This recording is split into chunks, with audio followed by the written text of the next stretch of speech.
Hello everyone. स्वागत है आपके अपने यूट्यूब चैनल इडूमैन रैकशीट पर। आज जो आरआरबी जो टेक्नीशियन का एग्जाम हुआ है 13 मार्च की जो फर्स्ट शिफ्ट हुई है उसका 100% एनालिसिस करेंगे। प्लीज़ वीडियो को लाइक और चैनल को सब्सक्राइब जरूर कर लें क्योंकि यहाँ पर सभी एग्जामों के एनालिसिस कराए जाते हैं। अगर आपको क्वेश्चन मिले तो प्लीज़ वीडियो को लाइक और चैनल को सब्सक्राइब जरूर करें। आपका क्वेश्चन पूछा गया था, कोल विद्रोह मुख्य रूप से किस क्षेत्र में हुआ था? यह क्वेश्चन आपका पूछा गया था। आपके 4 ऑप्शंस दिए गए थे। ए कच्छ, बी ऑप्शन था छोटा नागपुर, सी ऑप्शन था मालाबार और डी ऑप्शन था अवध। जिसमें आपका करेक्ट आंसर था ऑप्शन नंबर बी इसका एकदम करेक्ट आंसर था, यानी कि छोटा नागपुर इसका एकदम करेक्ट आंसर था। जो कोल विद्रोह हुआ वह छोटा नागपुर में इसका एकदम करेक्ट आंसर था। इसी को हमने एक्सप्लेन किया। इसको आप देख सकते हैं कि कोल रेवोल्यूशन 1831 से 1832 एक प्रमुख आदिवासी विद्रोह था जो मुख्य रूप से छोटा नागपुर जो क्षेत्र में हुआ, वर्तमान झारखंड के आसपास के इलाके में। मुख्य कारण है ब्रिटिश शासन की जमींदारी व्यवस्था, आदिवासियों की भूमि छीनना, बाहरी लोगों का शोषण। इस विद्रोह में कोल जनजाति के लोगों ने ब्रिटिश शासन और जमींदारों के खिलाफ आंदोलन किया था, यानी कि छोटा नागपुर इसका एकदम करेक्ट आंसर था। अगला आपका क्वेश्चन पूछा गया था। इससे पहले प्लीज वीडियो को लाइक और चैनल को सब्सक्राइब जरूर कर लें। आपका क्वेश्चन था सीपी राधाकृष्णन भारत के कौन से क्रम के उपराष्ट्रपति बने? यह क्वेश्चन आपका पूछा गया था। 4 ऑप्शंस दिए गए थे। ए 13वें क्रम के, बी ऑप्शन था 14वें क्रम के, सी ऑप्शन था 15वें क्रम के और डी ऑप्शन था 16वें क्रम के। जिसमें आपका करेक्ट आंसर था ऑप्शन नंबर सी इसका एकदम करेक्ट आंसर था, यानी कि 15वें क्रम के इसका एकदम करेक्ट आंसर था। इसी को हमने एक्सप्लेन किया। इसको आप देख सकते हैं कि सीपी राधाकृष्णन ने 12 सितंबर 2025 को भारत के वाइस प्रेसिडेंट ऑफ इंडिया के रूप में शपथ ली और वे भारत के 15वें उपराष्ट्रपति बने। उन्होंने जगदीप धनखड़ के बाद यह पद संभाला। उपराष्ट्रपति राज्यसभा के सभापति यानी कि चेयरमैन ऑफ राज्यसभा भी होते हैं। उपराष्ट्रपति राज्यसभा का सभापति भी होते हैं। अगला आपका क्वेश्चन पूछा गया था, पंडित छन्नूलाल मिश्र का संबंध किस घराने से है? यह क्वेश्चन आपका पूछा गया था। 4 ऑप्शंस थे। ए ग्वालियर घराना, बी ऑप्शन था बनारस घराना, सी ऑप्शन था किराना घराना और डी ऑप्शन था आगरा घराना। जिसमें आपका करेक्ट आंसर था ऑप्शन नंबर 20 का एकदम करेक्ट आंसर था बनारस घराना इसका एकदम करेक्ट आंसर था। जो पन्नूल पंडित छन्नूलाल मिश्र का संबंध बनारस घराना से है, यह इसका एकदम करेक्ट आंसर था। इसी को हमने एक्सप्लेन किया। इसको आप देख सकते हैं कि छन्नूलाल मिश्र भारतीय शास्त्रीय संगीत के प्रसिद्ध गायक हैं और उनका संबंध बनारस घराने से है। वे मुख्य रूप से ख्याल, ठुमरी, भजन गायन के लिए प्रसिद्ध हैं। उनका संगीत वाराणसी यानी कि बनारस की पारंपरिक शैली से जुड़ा है। उन्हें भारतीय शास्त्रीय संगीत में योगदान के लिए पद्म विभूषण से सम्मानित किया गया है। किसको? छन्नूलाल मिश्र जी को। यह बनारस घराने से संबंधित। इसका correct answer option number B जिसने लगाया उसका एकदम करेक्ट ऑप्शन था। अगला आपका क्वेश्चन पूछा गया था, भारतीय राष्ट्रीय कांग्रेस यानी कि आईएनसी का पहला अधिवेशन कब और कहाँ हुआ था? यह क्वेश्चन आपका पूछा गया था या यह पूछा गया होगा।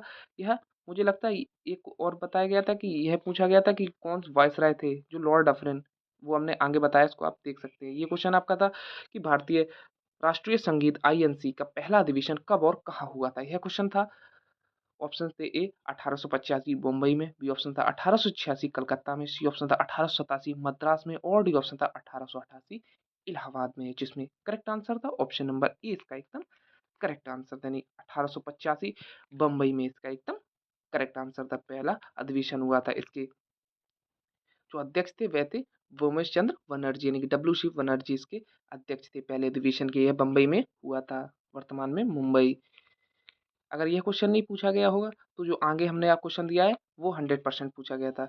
इसका एक्सप्लेन किया है कि हमने एक्सप्लेन किया कि इंडियन नेशनल कांग्रेस का पहला अधिवेशन 1885 में बॉम्बे जो वर्तमान में मुंबई में आयोजित हुआ है।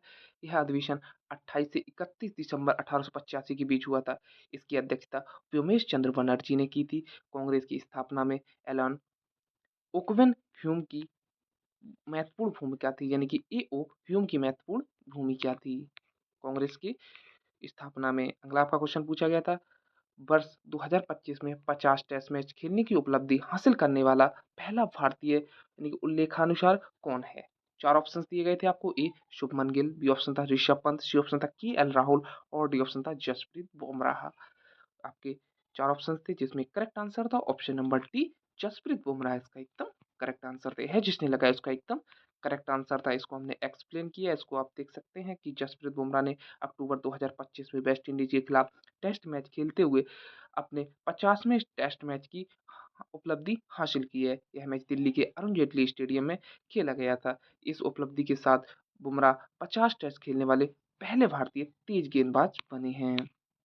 अगला आपका क्वेश्चन पूछा गया था, निम्नलिखित में से कौन सा 1991 के औद्योगिक सुधार यानी कि एलपीजी का घटक नहीं है? चार ऑप्शन थे। ए उदारीकरण यानी कि लिबरलाइजेशन, बी ऑप्शन था निजीकरण यानी कि प्राइवेटाइजेशन, सी ऑप्शन था वैश्वीकरण यानी कि ग्लोबलाइजेशन और डी ऑप्शन था मुद्रीकरण यानी कि डेमोटाइजेशन, जिसमें करेक्ट आंसर था ऑप्शन नंबर डी इसका एकदम करेक्ट आंसर था, क्योंकि यह तीनों है और ये नहीं है, यानी कि विमुद्रीकरण इसका एकदम करेक्ट आंसर था। इसी को हमने एक्सप्लेन किया। इसको आप देख सकते हैं कि 1991 में भारत में लागू किए गए आर्थिक सुधारों को लिबरलाइजेशन, प्राइवेटाइजेशन एंड ग्लोबलाइजेशन यानी कि एलपीजी रिफॉर्म कहा जाता है। इनके इसके तीन घटक प्रमुख घटक है, जैसे उदारीकरण, निजीकरण और वैश्वीकरण, यानी कि लिबरलाइजेशन, प्राइवेटाइजेशन और ग्लोबलाइजेशन। जो उदारीकरण होता है, लिबरलाइजेशन, वह उद्योगों और व्यापार पर सरकारी नियंत्रण कम करना, और जो निजीकरण होता है वह सरकारी उद्योगों में निजी क्षेत्र की भागीदारी बढ़ाना, यह प्राइवेटाइजेशन होता है। और जो ग्लोबलाइजेशन यानी कि वैश्वीकरण होता है वह भारत की अर्थव्यवस्था की को विश्व बाजार से जोड़ना। और जो आपका गलत था वह था विमुद्रीकरण, यह एलपीजी का नहीं है। यह इसका जो डेमोटाइजेशन है इन सुधारों का हिस्सा नहीं था। यह अलग आर्थिक नीति है, जैसे भारत में 2016 की इंडियन डेमोटाइजेशन का विमुद्रीकरण है। अगला आपका क्वेश्चन पूछा गया था। इससे पहले प्लीज वीडियो को लाइक और चैनल को सब्सक्राइब जरूर कर लें। क्वेश्चन था, पश्चिम बंगाल में बाउल गायकों द्वारा प्रस्तुत किया गया प्रसिद्ध लोक संगीत कौन सा है? यह क्वेश्चन आपका पूछा गया था। चार ऑप्शन थे। ए लावड़ी, बी ऑप्शन था बाउल गान, सी ऑप्शन था बिहू और डी ऑप्शन था गरबा, जिसमें करेक्ट आंसर था ऑप्शन नंबर बी इसका एकदम करेक्ट आंसर था, यानी कि बाउल गान इसका एकदम करेक्ट आंसर था। यह जिसने लगाया उसका एकदम करेक्ट आंसर था। यानी बाउल गान पश्चिम बंगाल के प्रसिद्ध लोक संगीत है, जिसे बाउल सिंगर्स द्वारा किया जाता है। इसका मुख्य विशेषता है, यह संगीत भक्ति और आत्मिकता से जुड़ा होता है। इसमें एक तारा, दुगी और खमक जैसे पारंपरिक वाद्य यंत्रों का उपयोग किया जाता है। यह परंपरा मुख्य रूप से वेस्ट बंगाल और बांग्लादेश में प्रचलित है। अगला आपका क्वेश्चन पूछा गया था। इससे पहले प्लीज वीडियो को लाइक, चैनल को सब्सक्राइब जरूर करें। क्वेश्चन था, क्योंकि आपको अगर सारे क्वेश्चंस मिले आपके, तो प्लीज़ वीडियो को लाइक और चैनल को सब्सक्राइब जरूर कर लें। जितने क्वेश्चंस मिले उसका हमने एनालिसिस किया है। क्वेश्चन था आपका, भारत में वित्त आयोग यानी कि फाइनेंस कमीशन का गठन किसके द्वारा किया जाता है? चार ऑप्शंस थे। ए संसद यानी कि पार्लियामेंट, बी ऑप्शन था प्रधानमंत्री यानी कि प्राइम मिनिस्टर, सी ऑप्शन था राष्ट्रपति यानी कि प्रेसिडेंट और डी ऑप्शन था सर्वोच्च न्यायालय यानी कि सुप्रीम कोर्ट, जिसमें करेक्ट आंसर था ऑप्शन नंबर सी इसका एकदम करेक्ट आंसर था कि राष्ट्रपति, प्रेसिडेंट इसका एकदम करेक्ट आंसर। जो वित्त आयोग होते हैं, जो फाइनेंशियल कमीशन का गठन प्रेसिडेंट के द्वारा किया जाता है। ऑप्शन नंबर सी इसका एकदम करेक्ट आंसर था। इसी को हमने एक्सप्लेन किया कि भारत में फाइनेंशियल कमीशन ऑफ इंडिया का गठन प्रेसिडेंट ऑफ इंडिया द्वारा किया जाता है। यह प्रावधान article 280 of the constitution of India में दिया गया है। वित्त आयोग के मुख्य कार्य हैं केंद्र और राज्यों के बीच वो करों का बंटवारा यानी कि टैक्स डिस्ट्रीब्यूशन तय करता है। राज्यों को अनुदान की सिफारिश करना, केंद्र और राज्यों के बीच वित्तीय संबंधों को संतुलित करना। वित्त आयोग का गठन हर 5 वर्ष में किया जाता है।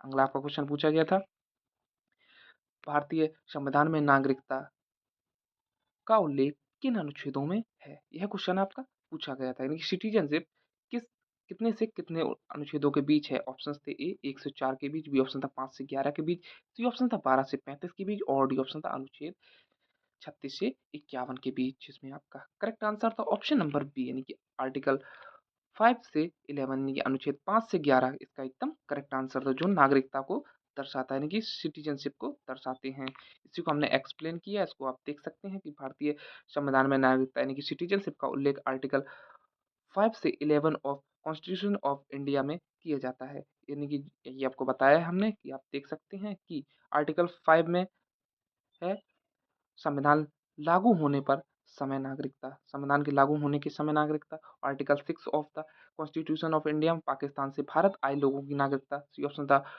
जो सॉरी आर्टिकल 7 है of article 7 of the constitution of India, Pakistan से जाने वाले लोगों की नागरिकता। आर्टिकल 8 में विदेशों में रहने वाले भारतीय मूल के नागरिकों की नागरिकता।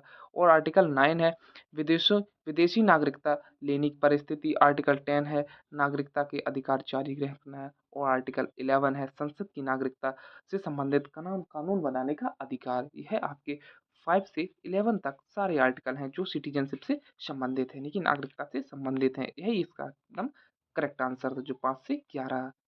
अगला आपका क्वेश्चन पूछा गया था, यह मिलान करना था कि निम्नलिखित में से पर्वतों का उनकी ऊंचाई यानी कि सही मिलान करना था।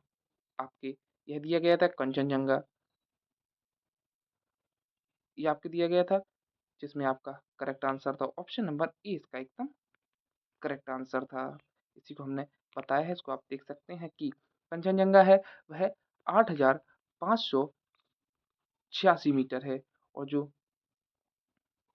नंगा पर्वत है वह 8,126 मीटर है, और जो अनाई मुंडी है वह 2,985 मीटर है। यानी कि जो कंचनजंगा है वह दूसरा मिलान करना था, और जो नंगा पर्वत है वह तीसरा मिलान करना था, और जो अनाई मुंडी है वह पहला मिलान करना था। यानी कि ऑप्शन नंबर ए इसका एकदम करेक्ट आंसर था। ये जिसने लगा उसका एकदम करेक्ट आंसर था। ये आपको बताया कि कंचनजंगा दुनिया की तीसरी सबसे ऊंची चोटी है, और जो नंगा पर्वत है वह किलर माउंटेन भी कहा जाता है। अनाई मुंडी वेस्टर्न घाट्स की सबसे ऊंची चोटी है। अगला आपका क्वेश्चन पूछा गया था, कांग्रेस के गठन के समय वायसराय कौन था? यह क्वेश्चन आपका शायद पूछा गया था। यह वह पूछा गया था कि कांग्रेस की स्थापना कब हुई। हम आपको दोनों लेकर आए हैं, जो आपके में पूछा गया होगा आप देख लेना। ये यही आपका क्वेश्चन था, कांग्रेस के गठन के समय वायसराय कौन था? ऑप्शन थे ए लॉर्ड डफरिन, बी ऑप्शन था लॉर्ड कर्जन, सी ऑप्शन था लॉर्ड रिपन, और डी ऑप्शन था लॉर्ड लिटन, जिसमें आपका करेक्ट आंसर था ऑप्शन नंबर ए इसका एकदम करेक्ट आंसर था। यानी कि लॉर्ड डफरिन इसका एकदम करेक्ट आंसर था। कांग्रेस के समय लॉर्ड डफरिन वायसराय थे। अगला आपका क्वेश्चन इसी को एक्सप्लेन किया कि इंडियन नेशनल कांग्रेस की स्थापना 1885 में हुई थी। उस समय भारत के वायसराय लॉर्ड डफरिन, जो 1884 से लेकर 1888 तक थे, यानी कि 1884 से 1888 तक वायसराय थे लॉर्ड डफरिन। इसको हमने एक्सप्लेन किया है। मुख्य तथ्य इसका कि पहला अधिवेशन 1885 में हुआ, स्थान था बॉम्बे। पहले अध्यक्ष थे व्योमेश चंद्र बनर्जी। स्थापना में महत्वपूर्ण भूमिका जो ए.ओ. ह्यूम की इनकी महत्वपूर्ण भूमिका थी कांग्रेस की स्थापना में है। लगभग आपके सारे क्वेश्चन कंप्लीट हो चुके हैं जो हमें मिले हैं। जितने क्वेश्चंस मिले हैं उसका हमने 100% एनालिसिस किया। अगर आपको आपके क्वेश्चंस मिले हों तो प्लीज़ वीडियो को लाइक और चैनल को सब्सक्राइब जरूर कर दें। Thank you.